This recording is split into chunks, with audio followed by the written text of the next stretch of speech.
Hi అండి, అందరికీ నమస్కారం. మిల్క్ ఆమ్లెట్ ఎప్పుడైనా టేస్ట్ చేశారా? అయితే ఏ విధంగా ప్రిపేర్ చేసుకోవాలో, ఎలా రెడీ చేసుకోవాలో చూద్దాం రండి. ఫస్ట్ ఒక ఉల్లిపాయ కోసుకోండి, చిన్న చిన్న ముక్కలుగా కోయండి. తర్వాత ఒక పచ్చిమిరపకాయ తీసుకొని అది కూడా చిన్న చిన్న ముక్కలుగా కోయండి. కోసి 2 కోడిగుడ్లు చెదక్కొట్టండి.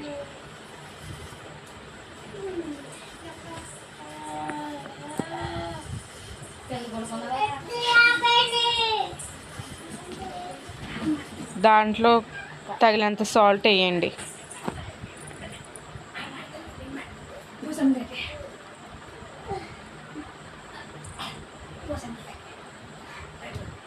తగినంత కారం కూడా వేయండి.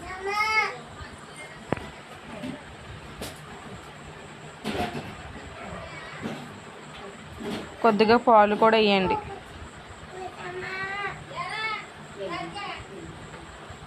చూడండి, మా ఆయన గారు 4 స్పూన్స్ వేసారు, మీరు కూడా 4 స్పూన్స్ వేయండి. ఒకేపై తిప్పుకోండి, బాగా మిక్సింగ్ అయ్యేలాగా తిప్పండి.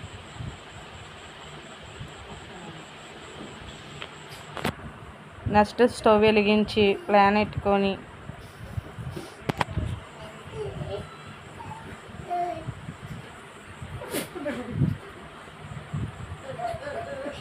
స్పూన్ ఆయిల్ వేయండి. ఇలాగ ఈ విధంగా రెడీ చేసుకుంటే చాలా టేస్టీగా ఉంటుంది, చాలా బాగా కూడా వస్తుంది. ఒకసారి ఎప్పుడైనా మీరు కూడా ట్రై చేసి కామెంట్ బాక్స్లో కామెంట్ చేయండి ఫ్రెండ్స్. ఒక స్పూను ఆయిల్ వేసి మనం కలిపి పెట్టుకున్న మిల్క్ ఆమ్లెట్ని దాంట్లో వేసుకోవాలి.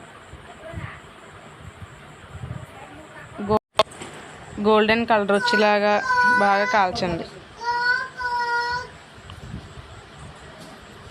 సమానంగా వచ్చేలా చేసుకోండి. అలా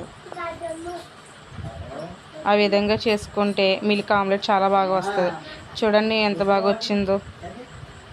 టేస్ట్ చేసి ఎలా వచ్చిందో మీరు కామెంట్ బాక్స్లో కామెంట్ చేయండి. అలాగే all in one Raju YouTube ఛానల్ని సబ్స్క్రైబ్ చేసుకోండి ఫ్రెండ్స్. బెల్ ఐకాన్ కొట్టి షేర్ చేసి లైక్ చేయండి. బాయ్ ఫ్రెండ్స్, మళ్ళీ నెక్స్ట్ వీడియోలో కలుద్దాం.